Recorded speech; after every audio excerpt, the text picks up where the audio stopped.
2015 வாங்கினல, நீ 4 வருஷம் கழிச்சு வந்து என்கிட்ட வரி கேட்குற. நீ இது 1.5 வருஷத்துல சட்டப்படி நீ 1.5 வருஷத்துக்குள்ளன்னா என்கிட்ட வரி கேட்டிருக்கணும். நீ 4 வருஷத்துக்கு கழிச்சு வந்து நீ வரி கேட்டனா நான் தர முடியாது. மக்களை ஏமாத்துற வேலை இல்லையா இது? நாட்டை ஏமாத்துற வேலை இல்லையா? தமிழ்நாட்டை ஏமாத்துற வேலை இல்லையா? ஒரு தமிழ் ஏமாத்துற வேலை இல்லையா? ஒரு ரோல்ஸ் ராய்ஸ் இம்போர்ட் பண்றீங்க, ஒரு புகட்டி, ஒரு மெசராட்டி இன்னைக்கு இம்போர்ட் பண்றீங்கன்னா அதுக்கு வரி பணம் 3 கோடி 4 கோடின்னு கட்டுறீங்கல்ல. ஆனா மக்களுக்கு கொடுக்க உங்களுக்கு மனசு இல்லையே சார். நீங்கெல்லாம் நாளைக்கு மக்களோட தலைவரா தப்பி தவறி வந்துட்டீங்கன்னா தமிழ்நாட்டோட நிலைமை சந்தி சிரிக்கும். அந்த மக்கள் யாருக்காக சார் வந்தாங்க? யாருக்காக வந்தாங்க? அந்த பச்சை பிள்ளைங்க, அந்த அப்பாவி மக்கள், அப்பாவி குடும்பங்கள். பாவம் உங்க முகத்தை பாத்திர மாட்டோமான்னு வந்த அந்த அப்பாவி குடும்பங்கள் அவ்வளோ ஏப்பில் அன்னைக்கு தத்தளிச்சாங்களே சார். திரும்பி பார்க்காம போனீங்களே சார் விஜய் சார். இன்னைக்கு திமுகவின் பி டீம்ன்றதை நிரூபிச்சுட்டாரு. ஆடட்டும் 2 மாதம் தானே, அப்புறம் காணாமல் போயிடுவார். கமலஹாசன் டார்ச் பேட்டரி ஃபியூஸ் போன மாதிரி இவரும் காணாமல் போகிறார். 2026 தேர்தலுக்கு திமுகவால் இறக்கப்படுகிற அடுத்த கமலஹாசன் சீசன் 2. மேடம், இந்த விஜயோட வருமான வரி வழக்குல வந்து அரசியல் தாவேக தலைவர் மேடம். அது என்ன தாவேக்கான? தமிழக வெற்றி கழகம். ஓ, அந்த ரொம்ப நாள் ஆச்சு, மறந்து போய். விஜய் அவர்கள் மூஞ்சியை பார்த்தே ரொம்ப நாள் ஆச்சு, மறந்து போயிடுச்சு மேடம். அவர் தான் வெளியில வராரு மேடம். 3ஆம் ஆண்டு கூட கட்சி துவக்க விழாக்கு வந்து பேசியிருக்காப்ல. அதான் மேடம் அவரோட டான்ஸ் கூட ஆடினாரு. அந்த 41 பேர் கரூர்ல மாண்டதுக்காக டான்ஸ் ஆடினாரு அவரா? ஒரு அஞ்சலி கூட செலுத்தலின்னு ஒரு குற்றச்சாட்டு கூட வச்சாங்க. அதுக்கு தான் டான்ஸ் ஆட்டாருங்க குஷில மேடம். அது மாதிரி விஜயோட வருமான வரி அந்த வழக்குல வந்து அரசியல் தலையீடு இருக்கு அப்படின்னு சொல்லியிருக்காங்க மேடம். இதை எப்படி பாக்குறீங்க? அதாவது இதை விட ஒரு காமெடி நல்லா பேசுங்கன்றேன். ஏன்னா இன்னைக்கு நான் கேட்குறேன், ஜனநாயகம், அதாவது மக்களோட ஜனநாயகத்தை காப்பாற்றுறேன்னு வந்த விஜய் அவர்கள் இன்னைக்கு நியூஸில் இருக்கிற வைரலாக ட்ரெண்டிங் இருக்கிற ஒரே காரணம் அவரோட ஜனநாயக படம். அந்த மாதிரி ஜனநாயக படம், ஒரு ஜனநாயக படம் எடுக்கிறீங்க. நான் கேட்குறேன், 500 கோடி. ஜனநாயகத்தோட ப்ரொடியூசர் யாரு? வெங்கட் நாராயண கொண்டூரு. இவரை யாருக்கா தெரியுமா? இவர் யாரு? கர்நாடகாவை சார்ந்த ஒரு ரியல் எஸ்டேட் புரோக்கர். ஒரு கர்நாடகாவை சார்ந்த ஒரு ரியல் எஸ்டேட் புரோக்கர். நான் கேட்குறேன், இவருக்கும் திரைப்படத்துறைக்கும் என்ன சம்பந்தம்? இவருக்கும் தமிழ் சினிமாவுக்கும் என்ன சம்பந்தம்? ஸோ இன்னைக்கு இது பல கேள்விகள் எழுப்புது. ஏன்னா இவர் வந்து இது வரைக்கும் 2021 பார்த்தீங்கன்னா கன்னட படம் 2 மட்டும் அவர் சம்பந்தமாயிருக்காரு. அதை தவிர இவருக்கும் திரைப்படத்துறைக்கும் எந்த சம்பந்தமும் இல்லாத ஒரு வெங்கட் நாராயண கொண்டூரு அவர்கள்.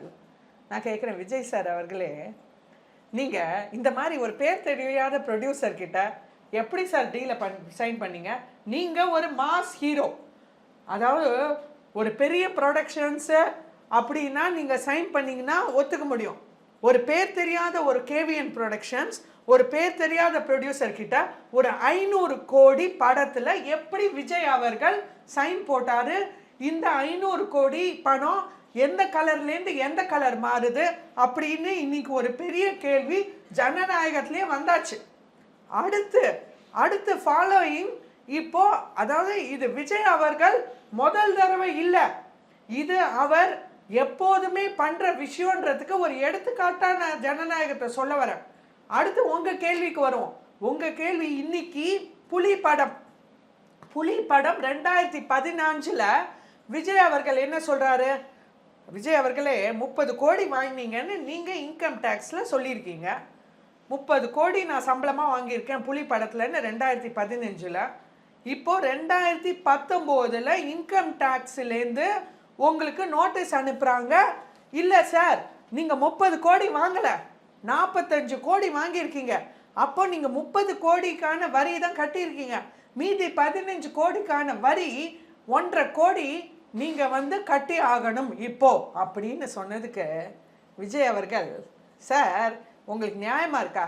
நீங்கள் எதை சொல்லி தாவேக்காவை ஆரம்பிச்சிங்க? எதை சொல்லி மக்களை ஏமாற்றி பாவம் அந்த உங்களோட ஃபேன்ஸ் ரசிகர் கூட்டம், ஒரு அப்பாவி மக்கள், இன்னைக்கு தாவேகா ரசிகர்கள், தாவேகாவோட தொண்டர்கள், இன்னைக்கு விஜய் அவர்கள் ரசிகர்களை பார்த்தா எனக்கு அப்பாவியா இருக்கு சார், பாவம்.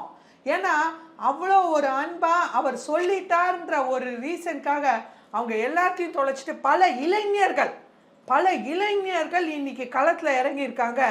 எனக்கு பாவமா இருக்கு. இது தாவேகாவோட தொண்டன் ஒவ்வொருத்தரும், இன்னைக்கு விஜய் ரசிகன் ஒவ்வொருத்தரும் தெரிஞ்சுக்க வேண்டிய உண்மை விவரம். இன்னைக்கு தயவு செய்து நீங்க கண்ணை திறந்து காதை திறந்து பாருங்க, அப்புறம் நீங்க முடிவெடுங்க என்ன பண்ணணும்னு.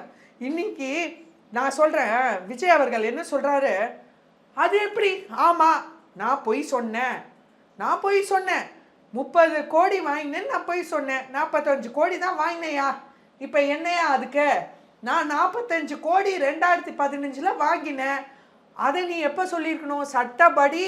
இன்னைக்கு விஜய் அவர்கள் தாக்கல் பண்ற கேஸ் என்னன்னு பாருங்க, கோர்ட்டுக்கு போற கேஸ் என்ன சொல்ல வர்றேன்னா, ஆமா நான் 30 கோடி வாங்கினல, நான் 45 கோடி தான் வாங்கினேயா, பொய் சொன்னையா, அப்போ உடான் சுட்டையா, அப்போ பீத்தினையா, அப்போ பொய் சொன்னையா, நான் 30 கோடி வாங்கினேன்னு, 45 கோடி தான் வாங்கினேன். ஆனா சட்டப்படி நீ 2019 இல்ல எப்படியா நீ என்ன கேட்க முடியும், நான் 2015 வாங்கினல, நீ 4 வருஷம் கழிச்சு வந்து என்கிட்ட வரி கேட்குற, நீ இது 1.5 வருஷத்துல சட்டப்படி நீ 1.5 வருஷத்துக்குள்ளன்னா என்கிட்ட வரி கேட்டிருக்கணும், நீ 4 வருஷத்துக்கு கழிச்சு வந்து நீ வரி கேட்டனா நான் தர முடியாது அப்படின்னு.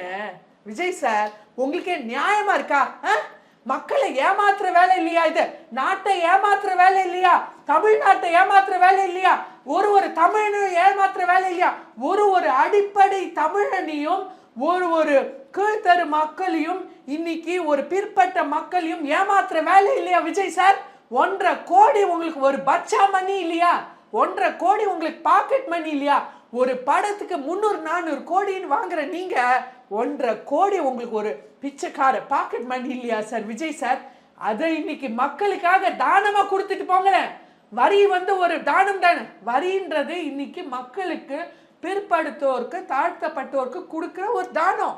ஏன்னா அவங்கள யாரு காப்பாற்றுவாங்க? அரசு தான் காப்பாற்ற முடியும். இந்த வரி பணத்தை வச்சுதான் அரசு திட்டங்கள் அறிவிக்குது. இன்னைக்கு ரேஷன்ல அரிசி கொடுக்குறாங்க, பருப்பு கொடுக்குறாங்கன்னா இந்த வரி பணத்தை வச்சு தானே. மக்களுக்கு, விவசாயிகளுக்கு திட்டம் அறிவிக்கிறாங்க.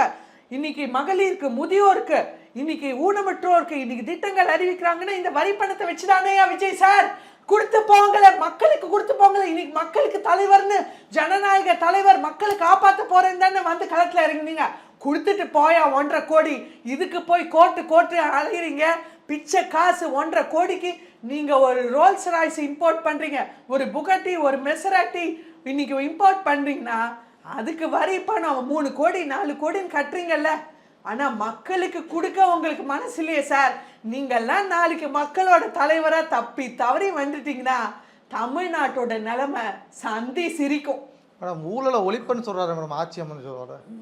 அதாவது அதை சொன்னேன், இன்னி வரைக்கும் விஜய் அவர்கள் ஒரு மாஸ் ஹீரோ, நல்ல நடிகர்னு ஸ்டேஜுக்கு ஸ்டேஜ் நிரூபிச்சிட்டாரு. ஏன்னா இன்னி வரைக்கும் அவர் நடிகனா மட்டுமே தான் மக்கள் அணுகிறாரு. இன்னி வரைக்கும் அவர் பேசுறது எல்லாமே ஸ்கிரிப்ட் தானே சார். கதை, திரைக்கதை, வசனம் திமுக, நடிகர் விஜய், அது இன்னும் நிரூபணம் ஆயிடும். மேடம் தமிழ்நாட்டில் மொத்தம் இருக்கிறது 234 தொகுதி தான். 1 மணி நேரத்துக்கு 10,000 விருப்ப மனு விநியோகப்படி பிளாக் டிக்கெட்டு. இது என்னவா பாக்குறீங்க மேடம்? அதாவது இன்னைக்கு திமுகவும் ரெட் ஜெயண்ட் மூவிஸ், விஜய் அவர்கள் மாஸ் ஹீரோ, அவங்க பிளாக் டிக்கெட்ல தானே சார் விற்ப பார்ப்பாங்க. நல்லாவே தெரியுது, எல்லாமே பிளாக்ல ஓடுது, ஆட்சியே பிளாக்ல ஓடுது. அதனால இன்னைக்கு திமுகவோட அடுத்த மறு உருவம் தாவேகான்றதை ப்ரூவ் பண்ணிட்டாங்க. மேடம் விஜய் ஒரு 72 நாள் வீட்டுக்குள்ள போய் ஒளிஞ்சிருந்தாரு. இவரால் தமிழ்நாட்டு அரசியலுக்கு களத்துக்கு என்ன மேடம் பண்ண முடியும்? இன்னைக்கு 41 பேர் கரூர்ல, 41 பச்சை பிள்ளைங்க உட்பட 41 அப்பாவி குடும்பங்கள். விஜய் சார் உங்களை பார்க்கணும்னு அந்த ரசிகர் பட்டாலும் உங்களோட முகத்தை ஒரு தடவையா பாத்திர மாட்டோம்னான்னு, சரி திமுக தான் பொறுப்புன்னு வச்சுப்போம். அந்த நெரிசலான இடத்துக்கு கொடுத்த ஒரு பாதுகாப்பு, சரியான பொதுவான போலீஸ் வசதி கொடுக்காம, எந்த வசதிகளும் கொடுக்காத பொறுப்பு திமுகன்னு வச்சுப்போம். ஆனா அந்த மக்கள் யாருக்காக சார் வந்தாங்க? அந்த பச்சை பிள்ளைங்க, அந்த அப்பாவி மக்கள், அப்பாவி குடும்பங்கள், பாவம் உங்க முகத்தை பாத்திர மாட்டோமான்னு வந்த அந்த அப்பாவி குடும்பங்களுக்கு, அந்த குடும்பங்கள் அவ்வளோ ஏப்பில் அன்னைக்கு தத்தளிச்சாங்களே சார். திரும்பி பார்க்காம போனீங்களே சார் விஜய் சார். அன்னைக்கு உங்களுக்கு வீடியோ போட தெரிஞ்சுதா? அன்னைக்கு ஒரு வீடியோ போட தெரிஞ்சுதா நான் கேட்குறேன். அடுத்து இந்த கோவை பாலியல் வன்கொடுமை சம்பவம், பாவம் அந்த புள்ள 4-5 மேல வேற தவிச்சு பாலியல் வன்கொடுமையில அப்ப வீடியோ போட தெரிஞ்சுதா? திருப்பரங்குன்றம் பிரச்சனை அப்ப வீடியோ போட தெரிஞ்சா? கெவின் படுகொலை வழக்கு, அஜித் குமார் வழக்கு, எதுக்காவது பேசுங்களா விஜய் சார்? இல்ல பட்டேல் ரிப்பன் பில்டிங் வாசல்ல போராட்டம் பண்ணாங்களே அதுக்கு போட தெரிஞ்சுதா? ஆனா செங்கோட்டையன் அவர்கள் தாவேக்கால சேர்ந்த பொழுது மட்டும் உடனே போட்டிங்களே விஜய் சார். அதாவது இன்னைக்கு விஜய் அவர்கள் அதாவது வெறும் இந்த வீடியோவுக்கு மட்டுமே லாய்க்கு, அது கூட அவருக்கு யாராவது ஸ்கிரிப்ட் கதை திரைக்கதை வசனம் எழுதி கொடுத்தாதான் அவர் நடிக்க முடியுன்றத இன்னைக்கு அறவே நிரூபிச்சுட்டாரு. இது மக்கள் உணரணும். முக்கியமா தாவேகா தொண்டர்கள், விஜய் ரசிகர்கள் இன்னுமே தயவு செய்து ஏமாந்து போயிடாதீங்க.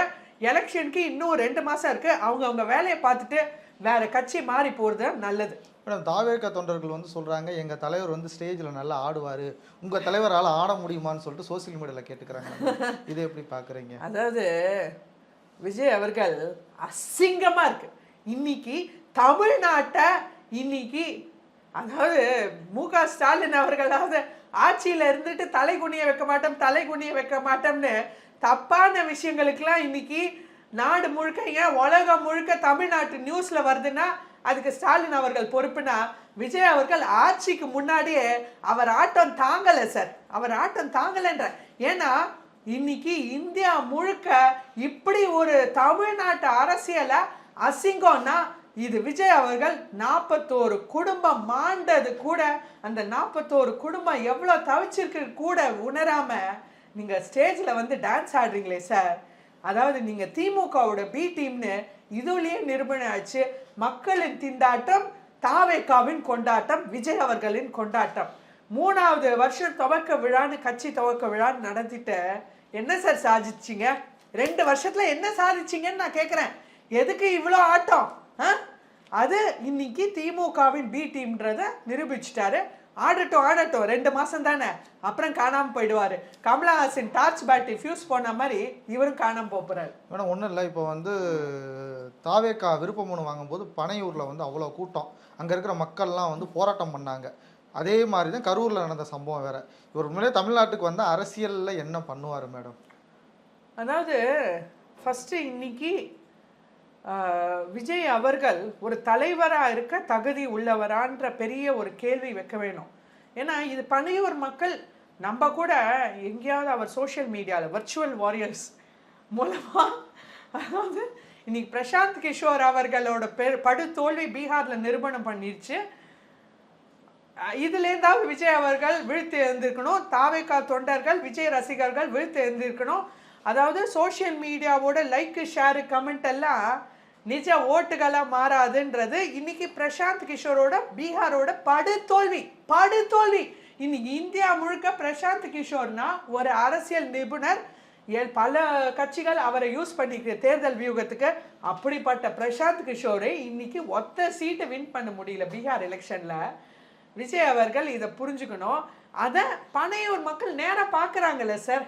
நம்ம வேணா இங்கேருந்து ஒன்லி சோஷியல் மீடியா மூலமாக நியூஸில் வர்றது மூலமாக விஜய் அவர்கள் வீட்டை திறந்து அந்த BMW கார் வர்றதும் போகிறதும் இதை மட்டும்தான் பார்த்துட்டு இருக்கோமே தவிர பனையூரில் தினசரி என்ன நடக்குதுன்றது விஜய் அவர்கள் மட்டும், அங்கே இருக்கிற விஜய் அவர்கள் பக்கத்து வீட்டு எதிர் வீட்டு மக்களுக்கு மட்டும் தானே சார் தெரியும்.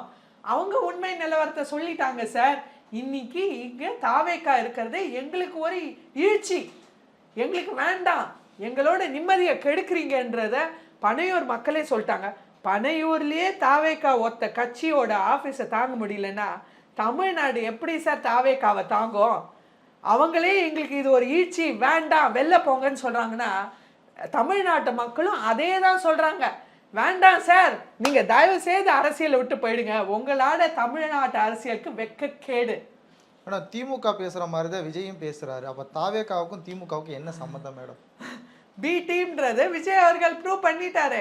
ஏன்னா இன்னைக்கு கமலஹாசன் எப்படி இன்னைக்கு திமுகவால் இறங்கிப்பட்ட பி டீம்னு இன்னைக்கு மக்கள் நீதி மையம், அதாவது டார்ச் வெளிச்சம் கொடுக்கும்னு பாவம் அந்த மக்கள் நீதி மையம் தொண்டர்கள் கமலஹாசன் பின்னாடி நாயா பேயா உழைச்சாங்க.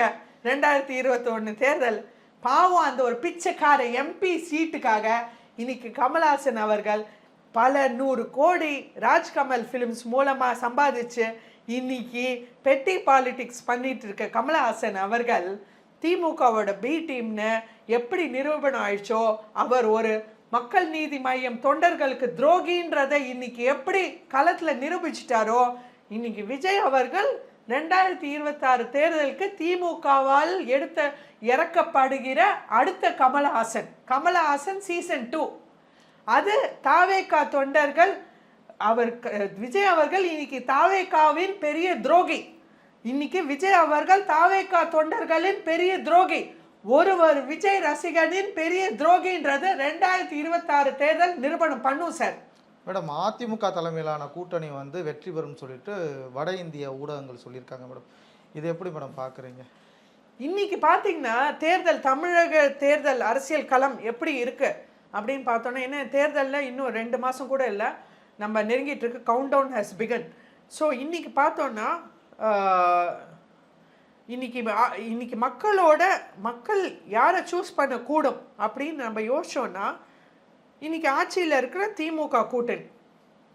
ஸோ இன்னைக்கு திமுக அண்ட் அவங்களோட கொத்தடிமைகள், அறிவாலய கொத்தடிமைகளை பார்த்தோன்னா, இன்னைக்கு அவங்க தமிழ்நாடு சீரழிஞ்சு நிலக்குழிஞ்சு மக்களை நடுத்தர கொண்டு விட்டுட்டாங்க. ஸோ அவங்க ஆப்ஷன் அவுட்டு. அடுத்து எங்களுக்கும் திமுகவுக்கும் மட்டுமே போட்டி அப்படின்னு அப்பப்போ மைக்கை பிடிச்ச கோடிக்கணக்கில் ஸ்டேஜில் வந்து மாஸ் ஹீரோவாக வந்து மைக்கை பிடிச்சி பேசின விஜய் அவர்கள் இன்னைக்கு காணாமல் போயிட்டார். ஏன்னா இன்னைக்கு படு கேவலம் எலெக்ஷனுக்கு 2 மாதம்தான் இருக்குது. ஆனால் விஜய் அவர்கள் இன்னைக்கு நியூஸில் இருக்கிறது என்ன, ஜனநாயக படம். அடுத்து இப்போது 1.5 கோடி டாக்ஸ் எவேஷன், வரி வந்து கட்ட விடாமல் வெறும் ஒரு நிஜமான அரசியல்வாதி. நான் ஒத்த கேள்வி கேட்குறேன் விஜய் அவர்களை, நீங்கள் ஒரு நிஜமாக மக்களுக்காக பல கோடி சம்பாத்தியத்தை விட்டுட்டு நான் இன்னைக்கு களத்தில் இறங்கினேன் அப்படின்னு வாய்க்கு வாய் பீத்தின விஜய் அவர்களே, பல கோடி சம்பாத்தியத்தை விட்டுட்டு வந்து இறங்கின பேசுறீங்களே, 1.5 கோடி உங்களுக்கு ஒரு விஷயமா? எலெக்ஷன் 2 மாதம் இருக்குது, ஏன் தேர்தல் வேலையை கவனிக்கிறத விட்டுட்டு எப்போ பார்த்தாலும் கோர்ட்டு கேஸுன்னு அலையிறீங்களே, இந்த 1.5 கோடிக்கு நீங்கள் மக்களுக்கு செய்ய போகிறீங்களா அப்படின்னு மக்களே ரியலைஸ் பண்ணிட்டாங்க. ஸோ இன்னைக்கு தாவேக்கா அவுட்டு, ஃபியூஸ் பிடிங்கின பல்பு. ஸோ இன்னைக்கு மக்களுக்கு இருக்கிற ஒரே சாய்ஸு அதிமுக என்டிஏ கூட்டணி தான். இன்னைக்கு மக்களுக்கு ஒரு பிரச்சனைனா, பட்டியலினத்தாருக்கு ஒரு பிரச்சனைனா, விவசாயிகளுக்கு ஒரு பிரச்சனைனா, இன்னைக்கு மகளிருக்கு ஒரு பிரச்சனைனா, இன்னைக்கு அரசு, ஏன்னா இப்போ டிஎன்பிசி எக்ஸாம் கேன்சல் ஆனது கூட, இன்னைக்கு மாணவர்களுக்கு ஒரு பிரச்சனைனா, அரசு ஊழியர்களுக்கு பிரச்சனைனா, மைக்கை பிடிச்சு பேசுகிற ஒரே தலைவர் எடப்பாடியார் மட்டும்தான். அதிமுக பாஜக கூட்டணி அவர்கள் மட்டும்தான், பாஜக தலைவர்கள் மட்டும்தான் இன்னைக்கு மக்கள் பிரச்சனைகளை அதிமுக பாஜகவினர் மட்டும்தான் களத்தில் நிஜமாவே நின்று பேசுகிறாங்க. மக்களாக இருந்து, மக்களின் குரலாக இருந்து பேசக்கூடிய ஒரே தலைவர் எடப்பாடியார் மட்டும்தான், என்டிஏ கூட்டணி மட்டும்தான், பாஜகவினர் மட்டும்தான் மக்கள் தெரிஞ்சிட்டாங்க. 2026 வெற்றி நிச்சயம். மேடம், கடைசியாக ஒரு கேள்வி, அதிமுக சார்பில் அறிவிக்கப்பட்ட வாக்குறுதிகள் எப்படி மேடம் பார்க்குறீங்க?